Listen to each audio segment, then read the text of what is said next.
Olá, professor. Eu sou a Camila. Esse aqui é o Lucas e hoje a gente veio falar um pouquinho sobre a melhoria de jornada de contratação de crédito imobiliário. Na verdade, é uma jornada que a gente toca hoje na empresa que trabalhamos, né? Nós estamos em uma instituição financeira que já vem nesse processo de melhoria de jornada digital e a gente trouxe um pouquinho de como que tudo isso está funcionando junto com os insights aqui que a gente acabou adquirindo no decorrer do curso. Bom, professor, eu sou o Lucas, então vou começar apresentando aqui um pouquinho do nosso trabalho. Sobre o primeiro tópico, que é o tema de arquitetura, o nosso produto como a Camila disse, é um produto já existente, ele já roda aqui produtivo, tá? E a gente tinha aqui como uma arquitetura monolítica, tá? E como uma estratégia que da própria instituição a qual trabalhamos e uma estratégia que a gente adotou também para o MVP, nós separamos aqui dentro do nosso produto alguns domínios, tá? Resumidamente, alguns temas de alguns tópicos que a gente tem aqui dentro do nosso produto, e a gente separou aqui no modelo vertical, para a gente tentar dar uma desidratada no monolito, né? Construindo aqui alguns microserviços separados por esses domínios, tá? Então, é o que a gente chama aqui de arquitetura vertical. Então, a gente separou os domínios das nossas jornadas, cortando, né, o nosso monolito, e aí a gente também definiu aqui uma arquitetura híbrida, inicialmente, para que a gente consiga ir desidratando o monolito, que a gente chegar numa arquitetura algo onde a gente tenha apenas microserviços e serviços dentro da AWS rodando. Conforme eu acabei de explicar, um pouco mais resumido, a gente tem um desenho de arquitetura, onde a gente tem os microserviços separados por domínio, o monolito ainda abastecendo esses microserviços, né, nesse convívio híbrido, e as peças da AWS, as peças de dados, as peças de IA, que a gente vai ligar posteriormente, também já mencionadas aqui no desenho de arquitetura. Agora falando um pouquinho sobre governança, a governança técnica que nós temos em 4 pilares, tá? Nós vamos passar aqui um a um. Então, começando pelo primeiro pilar, que é a estrutura organizacional e responsabilidades. Nela aqui a gente define, acho que numa camada mais alta ali, estratégica, né? Quais são os fóruns que a gente vai ter, os comitês para tomadas de decisão, seja em governança técnica, em riscos e compliance e tudo mais. Quais são esses fóruns, finalidades, periodicidades e participantes, né? Aqui, a gente tem muito o objetivo de garantir transparência durante toda a evolução do projeto. Por isso, essas agendas são necessárias, com uma certa recorrência e com um público bem definido. Dando sequência aqui nos pilares, né? Então, a gente tem o pilar 2, que é o pilar de fluxo decisório. Aqui a gente adota papéis e responsabilidades de decisão. Então, dependendo do tipo de decisão, quais são os papéis que devem quais são os papéis que tem que definir e assumir essas decisões, né? Então, aqui, a exemplo, nós temos decisões táticas, decisões técnicas, onde os responsáveis aqui é o time de arquitetura junto ao tech lead, né? Que é, digamos que é a pessoa líder aqui da squad, referência na gestão tecnológica dentro da squad. E a gente também tem decisões operacionais, e aí decisões operacionais a gente já tem o envolvimento do PM ou do SME, por exemplo, que já conhece um pouco mais do contexto fora do técnico, mas eles também têm o apoio do tech lead. E decisões um pouco mais estratégicas, que envolvem um pouco fora da squad, a gente envolve outros times do banco, então a gente envolve comitês de governança, time de arquitetura, a arquitetura-alvo do banco, a gente faz agendas ali para que a gente tenha esse controle, esse nível de decisão. No pilar 3 de governança aqui, a gente fala um pouco sobre as políticas e os controles, né, os padrões que a gente tem que adotar aqui como desenvolvimento. E a gente separa em dois tipos. A gente separa nos controles obrigatórios e nas políticas recomendadas. Então, de controles obrigatórios relacionados à segurança, a gente tem que ter um DoD bem definido aqui, para a gente já envolver todos os critérios de segurança e privacidade desde o início do desenvolvimento, alguns controles que são implementados dentro da própria esteira, né, do pipeline de desenvolvimento, então controles de SAST, DAST, SSA, então aqui eu estou falando de testes de vulnerabilidade, testes de exposição de código, né, se tem alguma credencial no código, enfim, todo tipo de segurança mesmo implementado, são itens obrigatórios, como eu disse. E as políticas recomendadas são algumas políticas que os times, né, adotam em conjunto para que tenha um desenvolvimento ali seguro e também facilitando, né, todo o entendimento. Então, se todo mundo desenvolve segundo os mesmos padrões, fica mais fácil para que cada um, se for olhar ou dar manutenção no código do outro, por exemplo, tenha um entendimento um pouco mais fácil. Tá? E seguindo aqui para o último pilar de monitoramento, né, foram definidos aqui 3 grandes grupos de indicadores. Então, a gente tem aqui os indicadores técnicos que garantem a saúde técnica mesmo do negócio. Então, a gente está falando de taxa de vulnerabilidades, disponibilidade dos microserviços, taxa de sucesso de algumas integrações que a gente tem aqui com OCR, CRMs, etc. Tem outro grupo que são os indicadores de risco, né, aqui é realmente garantir que nada saia, né, do que é esperado. Lembrando que o produto de crédito imobiliário é extremamente regulatório, então aqui a gente tem incidentes de segurança, taxa de reavaliação dos modelos de IA que a gente utiliza aqui, não só de crédito, mas alguns outros modelos. E depois tem o terceiro grupo de incidentes de negócio, que é realmente acompanha a eficiência operacional do produto. Então, taxa de aprovação de crédito, taxa de reentrada após reprovação, toda a parte de NPS acompanhando ali a satisfação do cliente, tempo médio de contratação. Então, esse daqui é um outro grupo que é medido para que a gente consiga garantir que tudo esteja funcionando.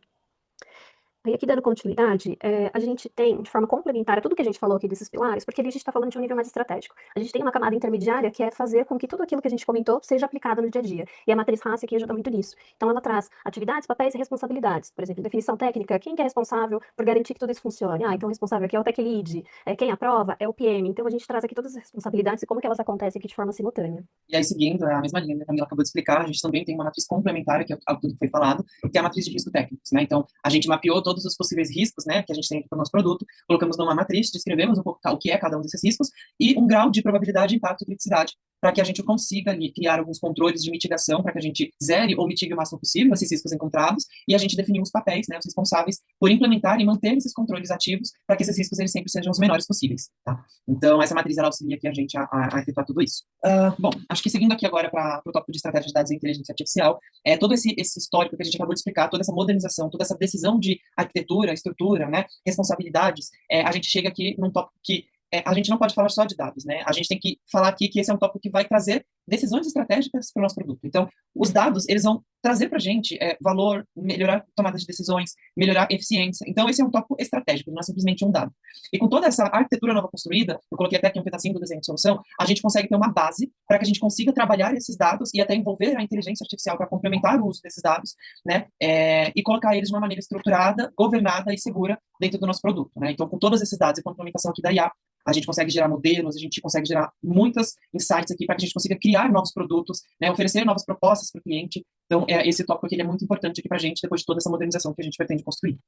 E aí, para garantir, né, que toda essa governança funcione, toda essa estratégia, a gente precisa ter indicadores aqui para medir como que tudo isso está andando. Então, quando a gente fala de governança de dados, a gente tem alguns grupos aqui, então, qualidade de dados, que a gente mede completude, consistência, acurácia, se os dados estão duplicados ou não, para que a gente consiga, primeiro detectar um possível problema e depois ir corrigindo no meio do caminho. Temos indicadores aqui relacionados à governança mesmo, classificação de sensibilidade, né, o nível de risco desse dado, acessos indevidos, rastreabilidade, identificar qual que é a origem desse dado, o caminho todo que ele está percorrendo, pipeline, DataOps, toda a parte ali de MLOps e IA também, olhando a acurácia de modelos, explicabilidade, que é um item muito importante aqui, e assim por diante. E o outro grupo de métricas que a gente tem aqui são as métricas de governança de IA, né? Aqui a gente tem explicabilidade, né? Toda a parte de transparência que a gente precisa garantir que eu comentei anteriormente, parte de mitigação de viés. Aqui falando de governança de AI especificamente, é um tema bem forte dentro do banco, né? A gente tem uma área par só de Responsible AI que acaba acompanhando tudo isso. Então, isso daqui são indicadores que a gente gera, mas eles são acompanhados por outra área. Isso daqui é um tema bem sensível e que tem sido muito cobrado dentro da estrutura ali onde a gente trabalha hoje em dia.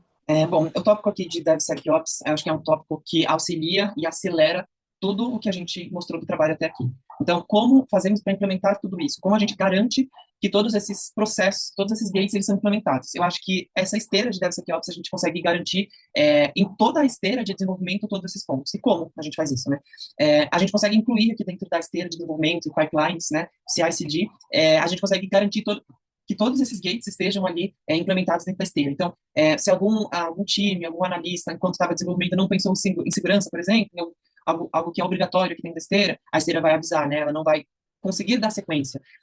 Alguma coisa de teste, né? Algo que não foi testado, a esteira também vai dizer que algo não foi testado. Então, todo esse controle de desenvolvimento, esse controle de quality, esse controle de qualidade de código, de governança de código, de segurança de código, vulnerabilidade de código, essa esteira ela auxilia a gente em todo o fluxo de desenvolvimento, até o desenvolvimento, escrita de código, até o deploy em ambientes de produção. Então, essa esteira ela acaba sendo essencial aqui para que a gente consiga garantir que o nosso produto evolui. Bom, falando um pouco mais aqui de segurança, temos o conceito de Blue, Red e Purple Teams. Resumidamente, são times que se atacam e se defendem para que eles encontrem possíveis vulnerabilidades e passem esses relatórios para que cada squad de time tratem esses pontos de ataque e se auxiliem ali nas resoluções. E falando agora um pouquinho sobre a implantação do produto em ecossistemas digitais, eu acho que não só essa jornada, mas qualquer produto digital hoje em dia, ele precisa ser interoperável, orientado a microserviços, ele tem que ser uma parte de um ecossistema, mas que não seja impedido de conectar com qualquer outra solução. Então aqui a gente traz um modelo de integração que é estruturado em 3 pilares, tá? Que são APIs padronizadas, comunicação orientada a eventos e também o que eu já tinha comentado, essa interoperabilidade aí com sistemas tanto internos, que a gente tem XRM, algumas OCS que já estão funcionando, quanto externos, né, que são os nossos fornecedores que a gente acaba contratando também. Então, esse daqui é um pilar fundamental para que a gente até consiga se tornar competitivo no mercado, tá? E aí, falando sobre o mercado, também é importante a gente avaliar que novas ferramentas que estão disponíveis, né? E aqui a gente usa o Hype Cycle do Gartner como uma ferramenta para ajudar na avaliação do que a gente traz para o nosso produto, o que ainda não vale a pena, talvez falta um pouco de maturidade. E fazendo essa análise aqui, a gente chega nesses produtos aqui que podem ser considerados, né? Acho que o mais maduro aqui é o Open Finance, né? Que aqui a gente pode pensar em consumir dados, né? Que mediante consentimento, para poder facilitar uma aprovação de crédito. O outro que a gente avaliou foi o Open Data, né? Esse aqui é utilizando aí dados públicos também, pensando na aprovação de crédito, acho que seria um caminho, né? Esse daqui, ele ainda é baixa maturidade, então a gente teria que acompanhar como que está o uso no mercado e entender até a questão de risco, se vale a pena a gente trazer aqui para o nosso produto. O blockchain também baixa maturidade, a gente já escuta falando sobre esse assunto já tem um tempo, mas aqui eu acho que ele tem um potencial grande pensando principalmente em registro imutável de documentos, né? Crédito imobiliário, cara, tem muita parte burocrática com cartório, talvez, né? Eliminar esse processo, substituir por alguma outra tecnologia. Mas assim, maturidade baixa, aqui a gente precisa tomar cuidado, principalmente com o risco, né, regulatório, então acho que ainda tem um tempinho para a gente acompanhar aqui o avanço do setor. O próximo é a generativa, que já é bastante utilizado, né? Aqui está numa maturidade crescente, mas acho que vem o desafio de como que a gente consegue garantir que a gente tem um ganho real utilizando essa ferramenta e sempre, né, considerando também o risco de alucinação. Esse é um ponto crítico aqui que a gente precisa tomar bastante cuidado. E o último, aqui o tópico de finanças descentralizadas, né? Acho que é uma evolução aqui possível, está muito em estágio inicial ainda, tem desafios regulatórios, mas ela pode futuramente impactar aqui modelos de créditos, tokenização de ativos imobiliários, tem um vasto caminho aqui pela frente que acho que a gente pode percorrer, a princípio também acompanhando como que essa tecnologia se posiciona no mercado para uma futura adoção.